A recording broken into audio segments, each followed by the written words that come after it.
کہتے ہیں کہ رات کو جب باوضو سوئے دعائیں پڑھ کر کے تو ملائک اس کے پلنگ پر پیرا دینے آ جاتے ہیں. یہ خاص بندہ ہے اللہ تعالیٰ کا بھائی. یہ تو لاڈلا ہے, وی آئی پی آدمی ہے. اور جب ایسے پلید غلیظ گندا بندہ جیسے اس زمانے کی یہ ٹیڑھی نسل جو ہے جاپانی مذہب سے پیدا, رات کو سوتے وقت پلید کپڑے پہن گندے, پوچھو یہ کیا ہے؟ کہتے ہیں یہ تو رات کے سونے کے بعد. رات کو تو کافر ہوتا ہے کیا؟ رات کو مسلمان نہیں ہوتا. تمہیں رات کا پتہ ہے رات کیا چیز ہے؟ رات موت کا لمحہ ہے.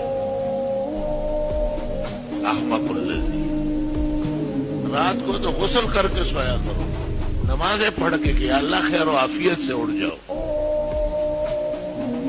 بہت دکھ ہوتا ہے بیماریوں کی وجہ سے بھی اور لوگوں کی بے توجہی سے بھی میری زبان سخت ہو رہی ہے.